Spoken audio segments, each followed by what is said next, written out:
प्यारे बच्चों, आपका बहुत बहुत स्वागत है। आज हम कक्षा 9 के दूसरे पाठ मेरे संग की औरतें आत्मकथनात्मक शैली में लिखा गया पाठ है, जिसमें लेखिका मृदुला गर्ग अपने परिवार की उन महिलाओं का जिक्र कर रही हैं जिन्होंने कभी लीक पर चलने की कोशिश नहीं की। लीक पर चलना मतलब एक जो लिमिट औरत के लिए सेट की गई है, उस लिमिट के अंदर रहना और अपनी जीने की आजादी और अपने जीने के ढंग को उनके हिसाब से ढाल लेना। यहाँ पर उन्हीं महिलाओं का जिक्र उन्होंने पाठ में किया है जो अपना विशेष नजरिया लेकर जीवन के पथ पर चलती रही हैं। आपके कृतिका के 5 पाठों में से 3 पाठ हैं मेरे संग की औरतें, माटी वाली और रीढ़ की हड्डी। आपके पाठ्यक्रम में यही शामिल हैं। तो चलिए हम शुरू करते हैं। मैं आपको पाठ में जिन जिन महिलाओं का जिक्र है उन महिलाओं के बारे में और उन प्रसंगों के बारे में सार से समझा देती हूँ कि आपको फिर प्रश्नों के उत्तर करने में आसानी रहेगी। सबसे पहला जिक्र किया है लेखिका ने, जो उनकी नानी थी, स्वतंत्रता प्रिय नानी।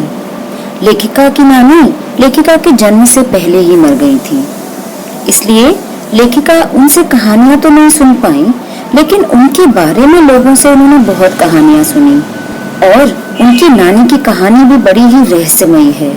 वह जीवन भर अनपढ़ और पर्दानशीं रही, यानी कि पर्दे में रहने वाली औरत। उनकी शादी विलायती रंग में रंगे हुए व्यक्ति से हुई, यानी कि लेखिका के जो नाना थे वो एकदम अंग्रेजी सभ्यता को मानने वाले। जब उनके पति कैम्ब्रिज विश्वविद्यालय से बैरिस्ट्री पढ़कर आए और विलायती रहन सहन में रहने लगे, तभी नानी अपने अनुसार ही जीवन जीती रही। उन्होंने पति की जीवन शैली का कभी विरोध नहीं किया, परंतु जब उन्हें अपनी मौत नजदीक आती हुई लगी तो उन्होंने पति से कहकर प्रसिद्ध क्रांतिकारी प्यारेलाल शर्मा जी को अपने घर बुलवाया, जो उनके पति के बहुत अभिन्न मित्र थे। इस इच्छा से घर के सभी लोग हैरत अंगेज रह गए, हक्के बक्के रह गए कि आखिर जिस औरत ने जीवन भर किसी दूसरे परपुरुष से या दूसरे पुरुष से बात न की हो, वो अचानक किसी को बुलाती है। तो ऐसा क्या रीजन हो सकता है, ऐसा क्या कारण हो सकता है जिसकी वजह से उन्होंने प्यारेलाल जी को बुलाया। प्यारेलाल शर्मा को कहा कि उनकी लड़की के लिए होने वाला उसका जो वर होगा वो कोई क्रांतिकारी होगा, अंग्रेजी साहबों का फरमाबरदार ना हो, यानी कि वो हिंदुस्तानी हो और हिंदुस्तानी सभ्यता को मानने वाला हो, अंग्रेजों की जी हुजूरी करने वाला ना हो। उनकी इस इच्छा से उनके आजाद ख्यालों का अनुमान सहज रूप से लगाया जा सकता है। उनके लिए क्रांतिकारी की तरह अकिंचन होकर जीना किसी दूसरे की तरह जीने से कहीं बेहतर है। यानी कि अगर अपनी जिंदगी को आपने अपने नियमों के आधार पर जी लिया तो ये भी कम क्रांतिकारी ख्याल नहीं है। आप अपनी जिंदगी को किसी के दूसरे के अधीन नहीं कर रहे हो। उसमें भी उनके जो पति थे, देखिए, एक पढ़ा लिखा बैरिस्टर जो बाहर से पढ़ के आया हो और दूसरी पत्नी बिल्कुल अनपढ़ और पर्दानशीं। दोनों की पर्सनालिटी बिल्कुल डिफरेंट है, लेकिन दोनों ने एक दूसरे के रिश्ते को निभाया। दोनों ने एक दूसरे की जीवन शैली पर ना ही कभी आरोप प्रत्यारोप लगाए, ना ही अपने हिसाब से बदलने की उन्होंने कभी कोशिश की, और दोनों ने एक दूसरे की आजादी के जीने के तरीके को, जीवन जीने की शैली को कभी भी अपनी पसंद का बनाने की कोशिश नहीं की। लेकिन हमेशा उन्होंने ये नहीं चाहा, हमेशा आजादी को प्रिय माना और अंग्रेजी हिंदुस्तानी जो अंग्रेजी सभ्यता है उसको वो कहीं ना कहीं व्यक्तिगत रूप से पसंद नहीं करती थी, लेकिन उन्होंने अपने पति पर जाहिर करने की या उन्हें बदलने की कभी कोशिश नहीं की, और ना ही उनके पति ने अपनी पत्नी को बदलने की कोशिश की। तो ऐसे बिल्कुल विरोधी और क्रांतिकारी स्वभाव के दो व्यक्तियों का एक जीवन जीना, एक रिश्ता जीना और सफल तरीके से जीना, ये बहुत बड़ी बात होती है। तो यहाँ जो नानी का चरित्र है वो अपने आप में बहुत ही क्रांतिकारी है, जो आजादी अपने जीवन को जीने के लिए उन्होंने इस्तेमाल की। अपनी आजादी के दायरे में उन्होंने किसी का भी प्रवेश नहीं होने दिया, चाहे वो उनके पढ़े लिखे पति बैरिस्टर पति ही क्यों ना हो। अब हम शुरू करते हैं लेखिका की माँ की बात, कि जो लेखिका की माँ थी उनकी शादी एक पढ़े लिखे होनहार युवक से हुई, यानी कि लेखिका के पिता से। उन्हें आजादी के आंदोलन में भाग लेने के कारण जो उनके पिता थे, आईसीएस की परीक्षा में बैठने से रोक दिया गया था। और उसके उनके पास पुश्तैनी धन भी नहीं था। इस प्रकार लेखिका की माता को मजबूर होकर अपनी माँ और गांधी जी के ख्यालों को अपनाना पड़ा। वे शरीर से इतनी दुबली थीं कि उनके लिए खादी की साड़ी को संभालना दूभर होता था और इसके लिए वो रात भर अभ्यास करती थीं कि कहीं दिन में उन्हें शर्मिंदगी का सामना ना करना पड़े। उनकी सास उनकी दुर्बलता पर मजाक किया करती थी। लेखिका की माँ का अपने ससुराल में पूरा रोब दाब था। अपनी ही माँ की तरह जिंदगी जीने का और आजादी का जुनून कम नहीं था। उन्होंने भी अपनी जिंदगी को अपने तरीके से जिया, किंतु वे उसे अपने ही आजाद ख्यालों से निभाती थी। वे आम भारतीय माँ की तरह बिल्कुल नहीं थी। उन्होंने ना कभी बच्चों को लाड़ प्यार किया, ना खाना पकाया, ना घर बार संभाला, और इसका प्रमुख कारण था कि उनकी इन कामों में कोई रुचि नहीं थी, और दूसरा कारण था उनकी बीमारी। उनका अधिकांश समय किताबें पढ़ने, संगीत सुनने और साहित्य चर्चा में बीतता था। घर के हिसाब से कुछ भी काम ना करने पर भी कोई उनका नाम नहीं रखता था, मतलब कोई उनसे नहीं कुछ कहता था, और फिर भी उनके ऊपर श्रद्धा बहुत थी घर वालों की। इसके कई कारण थे। पहला तो उनकी जो साहबी खानदान का होना, उनके जो नाना का यानी कि लेखिका की नाना का, और उनका जो प्रभाव था वो कहीं ना कहीं लेखिका के अपने घर में उनका प्रभाव बहुत ज्यादा था। और लेखिका की माँ कभी झूठ नहीं बोलती थी और एक की गोपनीय बात को कभी दूसरे से नहीं कहती थी, और इस कारण उन्हें अपने घर वालों का और बाहर वालों का बहुत ही सम्मान मिला। हाँ, ऐसा नहीं था कि उनसे घर के बड़े मामलों में राय नहीं ली जाती, नहीं, सबसे पहले राय उन्हीं से ली जाती और उनकी दी राय को पत्थर की लकीर की तरह फॉलो भी किया जाता। वे हम बच्चों की भी दोस्त थी। हाँ, मातृत्व की कमी को पिता पूरा कर दिया करते थे, यानी कि माँ की जो जिम्मेदारी थी वो सिर्फ हमारे पिता थे और घर के सारे सदस्य जो मिलजुल कर निभाते थे। यहाँ तक कि मेरी दादी की जो देवरानी जेठानियाँ थीं वो भी हम बच्चों के पालन पोषण में लगी हुई थी, लेकिन हमारी माँ की हमारे पालन पोषण में कोई जिम्मेदारी नहीं थी। हमारी माँ का अपने ससुराल में पूरा रोब था और ससुराल वाले भी अन्य भारतीयों की तरह अंग्रेजों से प्रभावित थे। भले उनका लड़का खाली जेब क्रांति करता रहे, किंतु घर में दबदबा अंग्रेज भक्त ससुर का ही चलता था। ऐसी स्थिति में घर में एक सिरफिरे लड़के की क्रांतिकारी पत्नी का होना एक परी कथा का सा रोमांच पैदा करता है। घर वाले इसी बात से बहुत खुश थे कि इतने बड़े घर की बेटी हमारे बेटे को ब्याह दी, क्या ये कम बात है। और दूसरी जो मेरी माँ की शख्सियत थी वो बहुत प्रभावशाली थी। वे सुंदर, नाजुक, ईमानदार, निष्पक्ष कहते हैं जो किसी का भी फेवर ना ले, गैर दुनियादार थी। गैर दुनियादार, जब दुनियादारी की हम बातें करते हैं तो इधर की 2, उधर की 4, इधर की 8, तो उन्हें किसी से कोई मतलब नहीं था, उन्हें किसी की जिंदगी में दखल देने का कोई मतलब नहीं था। इसलिए उन्हें घर के सामान्य कामकाज भी करने को नहीं कहता था। उनकी सलाह भर ली जाती थी और जिसे पूरी तरह से निभाया भी जाता था। घर की सारी जिम्मेदारियां उनकी सास ही नहीं, यानी कि मेरी दादी, उनकी जेठानियां और स्वयं उनके पति भी और मेरे पिता भी घर गृहस्थी की जिम्मेदारी को बखूबी निभाते थे। और इस तरह से लेखिका के घर में सभी को अपने अपने निजत्व की पूरी छूट थी, यानी कि संयुक्त परिवार में भी सबको अपनी अपनी जिंदगी और अपनी आजादी के जुनून को जीने का पूरा हक था। कोई किसी की जिंदगी में दखल नहीं देता था। यहाँ तक कि यदि एक की चिट्ठी आती तो दूसरा उससे यह न पूछता कि उसमें क्या लिखा है। और इसी छूट के कारण लेखिका और उसके 3 भाई बहन लेखन के क्षेत्र में आ गए। अब हम लेखिका की परदादी की बात लेकर आते हैं। वो भी बड़ी रोमांचक महिला हैं, बड़ा ही उनकी जिंदगी में रोमांच है। लेखिका की परदादी भी लेख से परे चलने वाली औरत थी। उन्होंने मंदिर में जाकर मन्नत मांगी कि उनकी पतोहू का पहला बच्चा, पतोहू कहते हैं बेटे की बहू को यानी कि बीवी को, पहला बच्चा लड़का ना होकर लड़की होगा। और उन्होंने अपनी इस मन्नत को भरे समाज में घोषणा भी कर दी। हर रोज मंदिर में जाकर यह मन्नत दोहराया करती थी और इसका कारण किसी को समझ नहीं आया और उन्होंने भी अपने मुंह से कभी कुछ नहीं कहा। इसलिए आज तक उनकी यह मन्नत रहस्य बनी हुई है। और परदादी के बारे में ये भी प्रसिद्ध था कि भगवान उनकी सुनते जरूर हैं। सो यही हुआ, घर में पहला शिशु लड़की हुई। भगवान जो दादी की ऐसी अद्भुत इच्छा कि हम हमेशा लड़के की मांग करते हैं, पहली बार यदि कोई लड़की मांगने आया है तो भगवान इतने खुश हो गए, इतनी जल्दबाजी में आ गए कि हम एक के बाद एक 5 बहनें ने जन्म लिया और सबसे बाद में मेरा छोटा भाई हुआ राजीव। यहाँ पर जब लड़की होने की बात दादी से पूछी जाती है तो वो कोई माकूल जवाब नहीं देती, बस ये रीजन समझ में आता है। ऐसा भी नहीं था कि घर में पहले से लड़कियां नहीं थी, मेरे दादा की भी बहनें थी, हम भी, और पिता की भी बहनें थी, तो घर में बुआ दादी सब हुआ करती थी, लेकिन पहला बच्चा सबका बेटा ही हुआ था। ये हो सकता है कि अब वो पहली बेटी की मन्नत मांग रही हूँ। और एक घटना उनसे बहुत जुड़ी हुई है, उसका जिक्र मैं करती हूँ। ये आप डराने धमकाने वाले प्रश्न में आप इस प्रसंग को जोड़ोगे।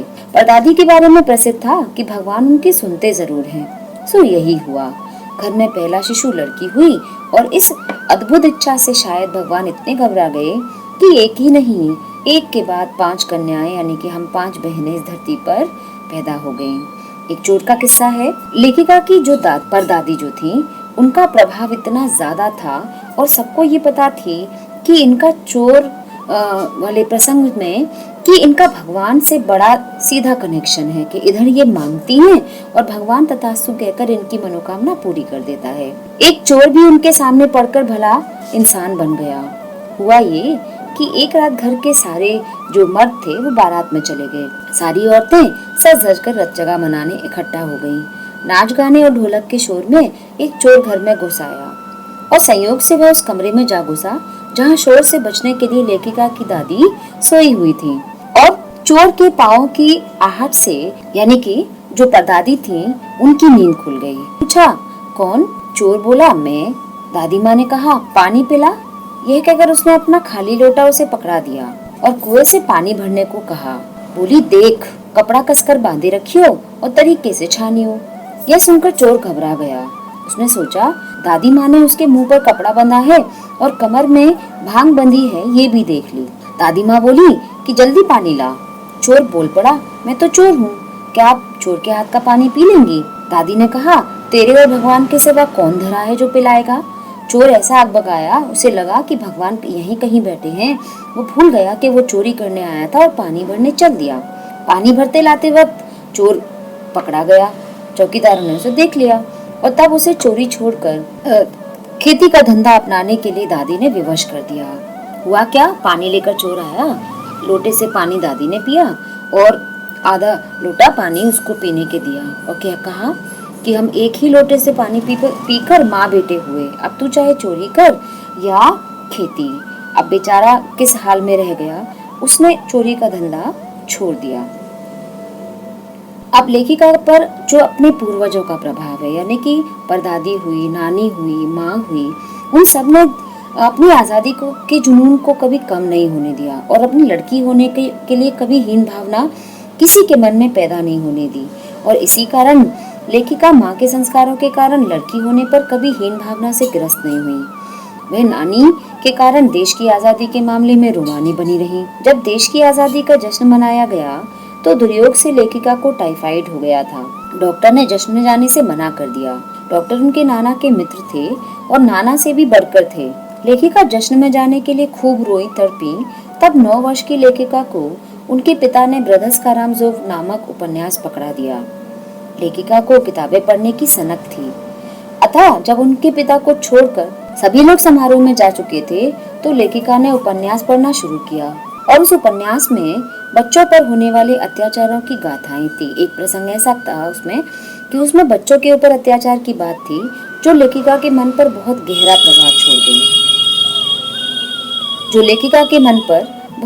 प्रभाव छोड़ गई। उन्हें यह अध्याय तो पहली बार में ही याद हो गया। लेखिका के सारे लेखन पर यह प्रभाव हमेशा ही दिखाई दिया। उनकी कहानियां जादू का कालीन नहीं, 3 किलो की छोरी, कट गुलाब में उसका प्रभाव देखा जा सकता है। अब हम आते हैं लेखिका के भाई और बहनों पर। शायद परदादी की मन्नत के कारण लेखिका और उसके चारों बहनें लड़की होने के नाते कभी किसी हीन भावना का शिकार नहीं हुई, बल्कि उन सब ने भी लीक पर चलने से इनकार कर दिया। उनकी सबसे बड़ी बहन थी मंजुल भगत। इन्हीं के लिए परदादी ने मन्नत मांगी थी और उन्होंने शादी के बाद जैन नाम छोड़कर पति का नाम ग्रहण कर लिया और प्रसिद्ध लेखिका बनी। दूसरी कन्या थी मृदुला गर्ग, स्वयं लेखिका। इन्होंने भी शादी के बाद पति का नाम गर्ग अपने नाम से जोड़ लिया। कि उन्होंने शादी के बाद अपना नाम क्यों बदला? लेखिका कहती है कि नाम ना बदलने से व्यक्तित्व में कोई अंतर नहीं आता, ऐसा मुझे नहीं दिखा। लेखिका की तीसरी बहन गौरी उर्फ चित्रा लेखन नहीं करती। चौथी बहन रेणु भी नहीं लिखती। पांचवी बहन अचला अंग्रेजी में लिखती है और छोटा भाई राजीव फिर हिंदी के हवाले हो गया। इन चारों को उनका सारा खानदान पढ़ता है। लेखिका को यह बात अच्छी नहीं लगी कि उसके ससुराल वाले उनका लिखा नहीं पढ़ते, परंतु बाद में उन्हें इसके लाभ भी पता चले कि अगर उनके लेखन शैली की जो आलोचना है, कम से कम उन्हें घर में तो उसको सामना नहीं करना पड़ता, यानी कि लेखन की कमियों को उन्हें घर में तो नहीं सुनना पड़ता। अब मृदुला गर्ग की जो बहन है रेणु अपने आप में बड़ी ही दिलचस्प किरदार है। लेखिका की दो बहनें जो लेखिका नहीं बनी, आजादी से जीने वाली और दबंग थी। वे अपने अनुसार जीना चाहती थी। गर्मियों में स्कूल से वापसी के समय उनके पिता उन्हें लेवाने के लिए गाड़ी भेज दिया करते थे। अचला तो उसमें बैठ जाती, किंतु रेणु पैदल आती थी। वह कहती थी थोड़ा सा रास्ता गाड़ी में बैठकर तय करना सामंतशाही का प्रतीक है, यानी कि हम पैसे वाले हैं, हम पर गाड़ी है, हम पर ऐशो आराम है, हम औरों से अपने आप को ऊंचा दिखावा करने की कोशिश करते हैं, जो उन्हें गलत लगता था। इसी प्रकार बीए की परीक्षा देने पर भी अड़ गई। बोली परीक्षा देने का फायदा बताओ। सभी ने अपनी अपनी तरह से समझाया। पिता ने कहा इससे नौकरी कर सकोगी, शादी कर पाओगी, लोग इज्जत से देखेंगे, बहुत तरीके, किंतु वह न मानी। अंत में पिता ने आदेश दिया, मैं कह रहा हूँ करो। तब उसने पिता की इच्छा से पूरा कर भी लिया, जैसे तैसे, केवल पास होने लायक नंबर लाकर। और वह सच बोलने में माँ से भी 2 कदम आगे थी, इसलिए उनके सच को सुनकर लोग कभी कभी हंस पड़ते थे।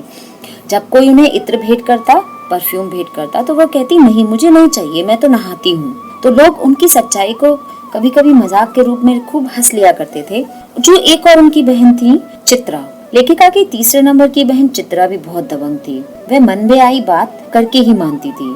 कॉलेज में पढ़ते समय वह खुद पढ़ने से ज्यादा ध्यान अपने औरों को पढ़ाने में लगाती, इसलिए उसके अपने खुद के नंबर कम और उनके शिष्यों के नंबर ज्यादा आते। शादी के वक्त उसने ऐलान कर दिया कि वह उसी लड़के से शादी करेगी। आश्चर्य की बात ये कि खुद लड़के को भी इस बात का पता नहीं था, और समय आने पर उसने लड़के को बता दिया कि वह जो भी सोचती है वो होकर रहता है, इसलिए और वो हर हालत में करके ही दम लेती है। लड़के ने भी हथियार डाल दिए और उन दोनों की शादी हो गई। सबसे छोटी बहन ने ठीक ठाक से पढ़ाई लिखाई की, पिता की इच्छा अनुसार शादी की। वह लीग पर चलती हुई प्रतीत हुई, पर 30 वर्ष की उम्र के बाद वो भी लीग से विद्रोह किया और लेखिका बन गई।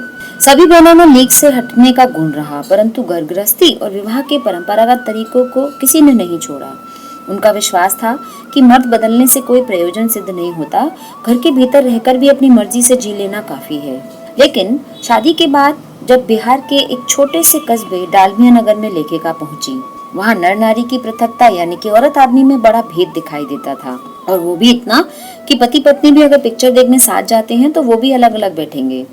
और उसी डालमिया नगर में लेखिका ने कोशिश करके कुछ शादीशुदा औरतों को इस बात पर तैयार किया कि वे पराई मर्दों के साथ मिलकर नाटकों का अभिनय करेंगी, और उन्होंने 4 साल तक नाटक किए और अकाल राहत कोष के लिए धन एकत्र किया। लेखिका ने शिक्षा के क्षेत्र में भी कई कार्य किए। लेखिका कर्नाटक के एक छोटे से कस्बे बागलकोट में पहुंची। वहां कोई ढंग का विद्यालय नहीं था जहां वे अपने दोनों बच्चों को पढ़ा सकें। उनके पास के कैथोलिक बिशप से प्रार्थना की कि वह वहां के सीमेंट कारखाने की मदद से एक प्राइमरी स्कूल खोल दें। बिशप ने कहा वहां क्रिश्चियन संख्या कम है। लेखिका ने गैर क्रिश्चियन बच्चों को भी शिक्षा के योग्य होने की दलील दी, यानी कि जो लोग क्रिश्चियन नहीं हैं उनको भी पढ़ने का हक है। इस बात को उन्होंने रखा। तो बिशप कहते हैं आप मुझे यकीन दिलाइए कि स्कूल अगले 100 वर्षों तक चलता रहेगा। यह सुनकर लेखिका गुस्सा खा गई और बिशप ने कहा कि स्कूल खोलना आपकी समस्या है, मेरी नहीं। लेखिका ने संकल्प लिया कि वे अंग्रेजी, हिंदी, कन्नड़ 3 भाषाएं सिखाने वाला स्कूल खोलकर ही रहेंगी और कर्नाटक सरकार से मान्यता भी दिलाएंगी। उसने कुछ सिरफिरे लोगों की सहायता से यह काम पूरा किया। उनके साथ अन्य सरकारी अफसरों के बच्चे उसी स्कूल में पढ़े। इस प्रकार लेखिका ने अपनी जिद को हर जगह पूरा किया, विशेषकर लेखन के मंच पर। रेणु की जिद का एक और किस्सा सामने आपको बताती हूँ कि सन 1950 की बात है कि एक दिन दिल्ली में बहुत अच्छी बारिश हुई। पूरा नगर पानी से लबालब भर गया। कोई वाहन बाहर ना निकला, यातायात ठप पड़ गया। स्वाभाविक था कि स्कूल भी बंद हो गए होंगे, किंतु रेणु ने स्कूल जाने की जिद ठान ली। उसने समझाया कि स्कूल बंद होगा, परंतु वह यही कहती आपको कैसे पता। आखिरकार वह बस्ता उठाकर स्कूल गई। स्कूल का चौकीदार उसे देखकर दंग रह गया और घर आने पर सबने कहा हमने तो पहले ही कहा था। रेनू बोली स्कूल बंद था तो मैं वापस आ गई, इसमें आपका कहना कहाँ से आ गया। लेखिका को लगता है कि उस दिन रेनू के अकेले स्कूल जाने में कितना रोमांच हुआ होगा। सचमुच अकेलेपन का मजा ही कुछ और है। तो यहाँ पर लेखिका ने अपनी उन बहनों, दादी, माँ, नानी के बारे में जिक्र किया जिन्होंने कभी समाज की परिपाटी पर चलने के लिए स्वयं को विवश नहीं माना। अपने जीवन को अपने तरीके से उन्होंने जिया और ये अपने आप में आजादी का जुनून कम नहीं है। अब हम प्रश्नोत्तर पर आते हैं। लेखिका ने अपनी नानी को कभी नहीं देखा, फिर भी उनके व्यक्तित्व से वो क्यों प्रभावित थी? ये इम्पोर्टेंट क्वेश्चन है क्योंकि उन्होंने सुना था कि उसकी नानी अपने जीवन के अंतिम दिनों में क्रांतिकारी प्यारेलाल शर्मा से भेंट की और उन्होंने उस भेंट में यह इच्छा प्रकट की थी कि उनकी बेटी की शादी किसी क्रांतिकारी से हो, ना कि अंग्रेजों के किसी भक्त से। और उनकी इस इच्छा से देश की स्वतंत्रता की पवित्र भावना थी। ये भावना बहुत सच्ची थी, जिसमें साहस था। जीवन भर पर्दे में रहकर भी उन्होंने किसी पर पुरुष से मिलने की हिम्मत नहीं की और इससे उनके साहसी व्यक्तित्व और मन में सुलगती स्वतंत्रता की भावना का पता लगता है। लेखिका उनके इन्हीं गुणों के कारण उनका सम्मान करती हैं। दूसरा प्रश्न है, लेखिका की नानी की आजादी के आंदोलन में किस प्रकार की भागीदारी रही? प्रत्यक्ष रूप से उन्होंने कभी खुलकर भाग नहीं लिया, लेकिन स्वतंत्रता की भावना को मन में ही पनपने दिया। उन्होंने कभी अंग्रेजियत को स्वीकारा नहीं। उनके पति अंग्रेजों के भक्त थे, फिर भी उन्होंने कभी अंग्रेजों की जीवन शैली को अपनाया नहीं। उन्होंने सबसे बड़ा योगदान यह किया कि अपनी संतान को अंग्रेज भक्तों के शिकंजे से मुक्त करा लिया। उन्होंने अपनी बेटी की शादी एक क्रांतिकारी से करा दी ताकि उसकी बेटी और उसके बच्चे देश के लिए कुछ कर सकें। इस घटना के क्रांतिकारियों को जो उत्साह मिला होगा उसकी कल्पना ही हो सकती है। लेखिका की माँ परंपरा का निर्वाह न करते हुए भी सबके दिलों पर राज करती थी। इस कथन के आलोक में माँ की लेखिका की विशेषताएं बताइए। लेखिका की माँ की स्थितियाँ और व्यक्तित्व दोनों ही असाधारण हैं। उनके व्यक्तित्व की सबसे बड़ी विशेषता यह थी कि वे स्वतंत्रता आंदोलन के लिए काम करती थी। उनकी सोच बहुत मौलिक थी। लेखिका के शब्दों में वे खुद अपने तरीके से आजादी के जुनून को निभाती थी। इस विशेषता के कारण घर घर के लोग उनका आदर करते थे और कोई उनसे घर के गृहस्थी के काम नहीं करवाता था। उनका व्यक्तित्व इतना प्रभावी था कि ठोस कामों के बारे में उनसे केवल राय ली जाती और उस राय को पत्थर की लकीर की तरह निभाया भी जाता। लेखिका की माँ का सारा समय किताबें पढ़ने, साहित्य चर्चा करने और संगीत सुनने में बीतता था। वे कभी बच्चों के साथ लाड़ प्यार नहीं करती थी। उनके मान सम्मान के दो प्रमुख कारण थे कि वे कभी झूठ नहीं बोलती थी और कभी भी एक की गोपनीय बात को, यानी कि किसी की सीक्रेट बात को किसी दूसरे से शेयर नहीं करती थी। एक और प्रश्न है कि यहाँ पर जो परिवार है, संयुक्त परिवार है, घर के माहौल का एक संयुक्त परिवार कैसा होता है वो यहाँ पर आप चर्चा में दे सकते हैं। लेकिन यहाँ विशेष बात क्या है कि संयुक्त होते हुए भी घर का हर व्यक्ति अपनी जिंदगी को अपने जीने का अधिकार रखता है। वो अपनी जिंदगी को अपने तरीके से जी रहा है। ये संयुक्त परिवार अपने आप में अनोखा है। आप इस हिसाब से यहाँ पर वर्णन कीजिएगा। आप अपनी कल्पना से लिखिए कि परदादी ने पतोहू के लिए पहले बच्चे के रूप में लड़की पैदा होने की मन्नत क्यों मांगी होगी। कि परदादी ने अपने समय में लड़कियों के साथ होने वाले अपमान और तिरस्कार को जाना या समझा भी होगा। मन ही मन उन्हें लगता होगा कि देवी का रूप होने पर भी लड़की का इतना तिरस्कार क्यों होता है, कब उसका सम्मान शुरू होगा। हम इसे समाज से जोड़ सकते हैं। शायद इसीलिए उन्होंने अपनी इस भावना को घर में फलते फूलते देखना चाहा होगा और उसने समाज में यह भी भरना चाहा होगा कि लड़कियों का सम्मान होता है, अतः उन्हें भी हमें भी सम्मान देना चाहिए। और इससे उनमें आत्मविश्वास, सम्मान और साहस जब पैदा होगा तो वो शक्तिशाली बनकर उठेंगी। अगला प्रश्न बहुत इम्पोर्टेंट है। डराने, धमकाने, उपदेश देने या दबाव डालने की जगह सहजता से किसी को भी सही राह पर लाया जा सकता है। इसमें आप पहले चोर वाला प्रसंग देंगे, फिर आप इसको कंक्लूड करेंगे। आप बता सकते हो कि मनुष्य के पास सबसे प्रभावी जो अस्त्र है वो उसका दृढ़ विश्वास और सहज व्यवहार होता है। यदि कोई सगा संबंधी गलत राह पर हो तो उसे डराने, धमकाने, उपदेश देने या दबाव की बजाय सहजता से व्यवहार करना चाहिए। दादी ने भी यही किया। यहाँ पर चोर वाली घटना है, आप उसका जिक्र यहाँ पर कर सकते हो। और आपने भी जीवन में यदि ये अनुभव किया हो कि सचमुच किसी को बदला जा सकता है प्यार से, तो वो भी आप यहाँ पर लिख सकते हो। शिक्षा बच्चों का जन्मसिद्ध अधिकार है। इस दिशा में लेखिका के प्रयासों का उल्लेख कीजिए। यहाँ पर कर्नाटक के जो छोटे से कस्बे बागलकोट में उन्होंने जो स्कूल खोलने वाला प्रसंग है, आप वो वाला प्रसंग यहाँ पर लिखेंगे। पाठ के आधार पर लिखिए कि जीवन में कैसे इंसानों को अधिक श्रद्धा भाव से देखा जाता है। जो लोग सद्भावना से व्यवहार करते हैं, ईमानदार होते हैं, सत्य के मार्ग पर चलते हैं, गलत रूढ़ियों को तोड़ते हैं और किसी की बात को किसी से नहीं कहते, सबके विश्वास को बनाकर रखते हैं, झूठ नहीं बोलते, दृढ़ निश्चयी होते हैं, ऐसे लोगों पर हम सम्मान प्रकट कर सकते हैं। आप जानते हैं, आप इसमें और भी बिंदु ऐड कर सकते हैं कि कैसे लोगों को आप खुद की लाइफ में भी रिस्पेक्ट देते हैं। इस तरह से हम पाठ की चर्चा यहीं पर ख़त्म करते हैं। यदि आपको कोई क्वेरी हो, कोई डाउट हो तो आप कमेंट बॉक्स में ज़रूर लिखें। अब मैं आपसे विदा लेती हूँ। जय हिंद, जय भारत, बहुत बहुत धन्यवाद।